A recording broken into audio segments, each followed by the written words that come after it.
ప్రవీణ్ గారు మనందరికీ సుపరిచితులే. వారు కూడా ఐపీఎస్ అధికారిగా అలాగే సామాజిక ఉద్యమాలలో కూడా చాలా చురుగ్గా పాల్గొని ఒక సమాజంలో పరివర్తన కోసం కృషి చేసిన వారు. ఈ ముగ్గురిని కూడా ఇవాళ ప్రధానంగా ఇక్కడ తీసుకున్నది ఏంటంటే రాజకీయాల కోసం కాకుండా బీసీ రిజర్వేషన్కు అమలు అయ్యేటట్లా పెంపు ఎట్లా సాధ్యం, నిజంగానే ఉన్న అవరోధాలేంటి, దాన్ని అధిగమించాలంటే ఏం చేయాలి, అసలు రాజకీయ పక్షాలకు మీరు ఒక గైడ్ అంటే ఒక మార్గం చూపెట్టాలి, అట్లాగే ప్రజలకు ఒక క్లారిటీ ఇవ్వాలనే ఉద్దేశంతో మిమ్మల్ని అందరినీ తీసుకురావడం జరిగింది. చిరంజీవులుగా సార్ మీరు చెప్పండి, ఇప్పుడు కాంగ్రెస్ ప్రభుత్వం బిల్లులు పాస్ చేసింది, తెలంగాణ అసెంబ్లీలో ఆర్డినెన్స్ కూడా తీసుకొచ్చింది. ఇంకా మా పని అయిపోయింది, ఇప్పుడు చేయాల్సిందంతా కేంద్రం, సెంట్రల్ గవర్నమెంట్ ఆమోదించాలి, పార్లమెంట్లో చట్టం చేయాలి, దాన్ని 9th షెడ్యూల్లో చేయాలి, గవర్నర్ కూడా ఆర్డినెన్స్ ఆమోదించాలి. దీనికోసం ఒత్తిడి తేవడం కోసం 3 రోజుల పాటు ఢిల్లీలో షెడ్యూల్ కూడా వాళ్ళు ప్రకటించి ఉన్నారు. జంతర్ మంతర్ల దగ్గర ధర్నా చేస్తామంటున్నారు, రాష్ట్రపతి దగ్గరికి వెళ్ళి అడుగుతామంటున్నారు, అట్లనే పార్లమెంట్లో కూడా వాయిదా తీర్మానాలు ఇవ్వడానికి కూడా సిద్ధమయ్యారు. దాంతోపాటు బీజేపీ వైఖరి ఎట్లా ఉంటుంది? బీజేపీ ఇప్పటికే సూత్రప్రాయంగా మనకు ఒక హింట్ ఇచ్చింది, 50% మించి రిజర్వేషన్లు ఇవ్వడం సాధ్యం కానప్పుడు ఇక్కడ కాంగ్రెస్ గవర్నమెంట్ ఈ బిల్లులు ఆమోదించుకుంటే ఆర్డినెన్స్ తీసుకుంటే ఏమవుతుందనే ఒక వాదన బీజేపీ నుంచి వినపడుతుంది. బీఆర్ఎస్ పార్టీ కూడా ఇప్పటికే ఒక ప్రకటించింది, కేంద్ర రాష్ట్ర ప్రభుత్వాలు ఈ బిల్లులను లేకుంటే 42% రిజర్వేషన్ ఇవ్వాలి అనే వాళ్ళు కూడా ఒక కరీంనగర్లో ఒక బీసీ మీటింగ్ పెట్టుకోవడానికి ప్రయత్నం చేస్తున్నారు. నిజంగా ఈ బీసీ రిజర్వేషన్ల పెంపు అంశం ముందు పడుతుందా, గమ్యం చేరుతుందా, దానికి ఉన్న అవరోధాలు ఏంటి, అవకాశాలు ఏంటి? సో ప్యానలిస్టులందరికీ మొట్టమొదటి నమస్కారం. ముఖ్యంగా ఈరోజు మీరు ఒక మంచి రిలవెంట్ ఐటమ్ను తీసుకోవడం జరిగింది. చాలామంది మనసులలో కూడా ఇదే సందేహం ఉంది, ఒక బీసీ రిజర్వేషన్ అనే అంశం ఒక ఒడ్డుకు చేరుతుందా లేదా, ఏంటి దీని భవిష్యత్తు అనేది. సో ఈ అంశాన్ని మనం గమనించినట్టయితే రిజర్వేషన్లు ఇవ్వడానికి పెద్ద ఆటంకం అంటూ ఏం లేదు, కానీ రాజకీయ పార్టీలు వారి పంతాను బట్టి ఎట్లా మూవ్ కావాలని చూస్తున్నాయి, ఎట్లా లబ్ధి పొందగలుగుతాం దీని నుంచి అనేది చూస్తున్నాయి. ఈరోజు తెలంగాణ రాష్ట్ర ప్రభుత్వము అసెంబ్లీలో March 21, 2025 రోజు ఈ 42% రిజర్వేషన్స్ను స్థానిక సంస్థలు విద్యా ఉద్యోగాల్లో పెంచుతూ ఒక బిల్లును పాస్ చేసి గవర్నర్ ఆమోదంతో April 2 రోజు కేంద్రానికి పంపించడం జరిగింది. కేంద్రం దగ్గర 4 నెలలు అవుతుంది, ఇప్పుడు దాదాపు పెండింగ్లో ఉంది. అయితే రాష్ట్ర ప్రభుత్వం నేను పంపించేసిన ఇక నా పని అయిపోయిందని చెప్పేసి వీళ్ళు చేతులు ముడుచుకొని కూర్చుంటే అది కరెక్ట్ కాదు. వాస్తవం ఏంటంటే చేయాల్సిన వాళ్ళు చేయాల్సిందే, ఇవ్వాల్సిన వాళ్ళు ఇవ్వాల్సిందే. ఇక్కడ రాష్ట్ర ప్రభుత్వం ఏం చేయాలి? రాష్ట్ర ప్రభుత్వం అఖిలపక్ష సమావేశాలు ఏర్పాటు చేసి అన్ని పొలిటికల్ పార్టీలతో మాట్లాడి వీళ్ళందరినీ ఒక డెలిగేషన్గా తీసుకెళ్లి ప్రధానమంత్రి రాష్ట్రపతి అపాయింట్మెంట్ తీసుకొని వారితో కల్పించి ఈ రిజర్వేషన్ అంశంపై మాట్లాడి ఉంటే ఇవాళ ఇది కొలిక్కోయేది. ఇది ఇప్పటి వరకు నేను గత 4 నెలల నుంచి కూడా రాష్ట్ర ప్రభుత్వాన్ని కోరుతున్న, సీఎం గారిని కూడా కలిసి ప్రత్యక్షంగా నేను రిప్రజెంటేషన్ కూడా ఇచ్చిన, మీరు అఖిల పక్షాన్ని తీసుకెళ్ళండి, ఢిల్లీలో ప్రధానమంత్రిని కలవండి, రాష్ట్రపతిని కలవండి, ఒప్పించండి అని. ఎందుకంటే ఢిల్లీలో కూడా 94లో ఈ 50% సీలింగ్ 92లో ఇందిరా సహాని కేసులో వచ్చిన తర్వాత అప్పటికే వాళ్ళు 50% అనుభవిస్తున్నారు. కానీ అక్కడ కూడా ఇదే సమస్య ఏర్పడితే అప్పుడున్నటువంటి ముఖ్యమంత్రి జయలలిత గారు అఖిలపక్ష సమావేశం చెన్నైలో 4 సార్లు 5 సార్లు నిర్వహించి వాళ్ళందరినీ తీసుకెళ్లి ఢిల్లీకి వెళ్ళడం జరిగింది. ఢిల్లీలో వాళ్ళు మంత్రులను కూడా గౌరవ చేసినటువంటి సంఘటన ఉంది. సో అల్టిమేట్గా కేంద్రాన్ని ఒప్పించి 9th షెడ్యూల్లో పెట్టించుకున్నారు. సో మేము కూడా మొదటి నుంచి ఏం కోరుతున్నాం, 9th షెడ్యూల్లోనే పెట్టండి రిజర్వేషన్లు. మీరు ఏ ఆర్డినెన్స్ తెచ్చినా, మీరు ఇక్కడ ఏ జీవో తెచ్చేసినా మళ్ళీ కోర్టులన్నీ కొట్టేస్తాయి. వీళ్ళ వాదన ఏంటంటే మేము కులగణన చేసినాము, మా దగ్గర డాటా ఉంది. సేమ్ డాటా బీహార్లో కూడా ఉంది.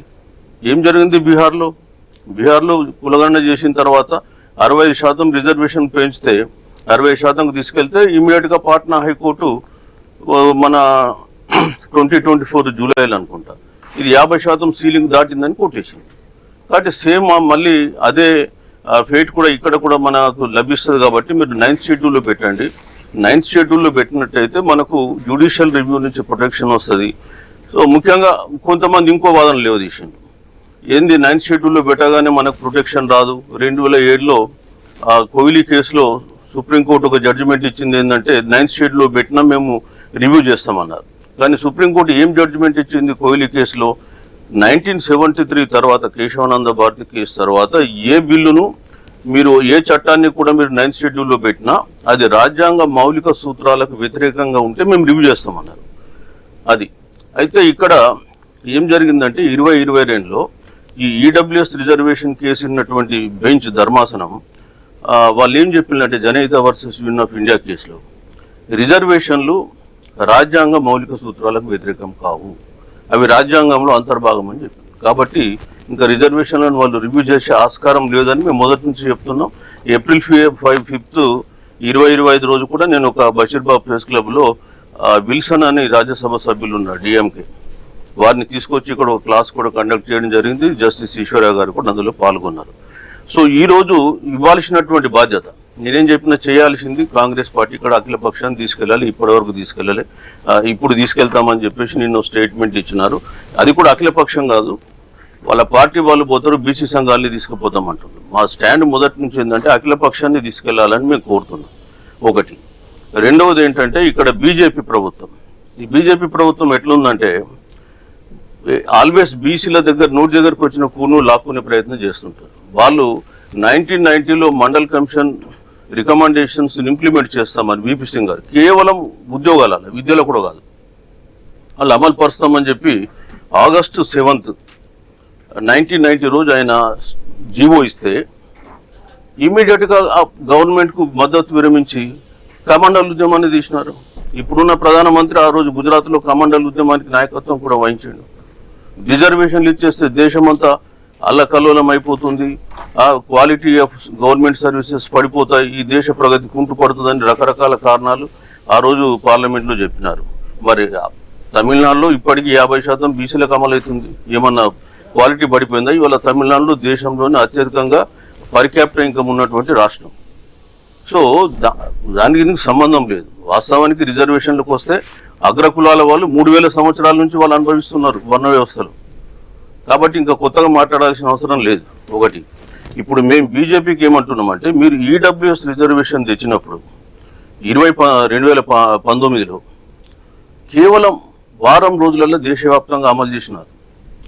ఎప్పుడో 2015లో ఇచ్చినటువంటి ఆ మేజర్ సిన్హా కమిటీ రిపోర్ట్ను దుమ్ము దులిపి 2019 జనవరి 7 రోజు కేబినెట్ ఆమోదం, 8 రోజు లోక్సభ, 9 రోజు రాజ్యసభ, 12 రోజు రాష్ట్రపతి ఆమోదం, 14 రోజు దేశవ్యాప్తంగా అమలు.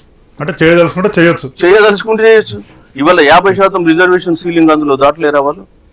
ఇప్పుడు ఇందిరా సాహ్ని కేసులో 50% అనేది ఒక వాటర్ మార్క్ అనుకున్నప్పుడు టైట్ గా దాటని కూడా గీత లక్ష్మణ్ రేఖ అనుకుంటే వీళ్ళు ఈడబ్ల్యూఎస్ 10% ఎట్లా తెచ్చింది? మళ్ళీ అందులో ఏం పెట్టిండ్రు? అప్ టు 10% అన్నారు అనేసి మొత్తం దేశవ్యాప్తంగా 10% పెట్టినారు. ఈ 103వ రాజ్యాంగ సవరణ ఎట్లుంటుంది అంటే అప్ టు 10% అన్న దాంట్లో 4% పెట్టచ్చు, అసలు పెట్టకపోవచ్చు. కానీ దేశవ్యాప్తంగా 10% అమలు చేయించు.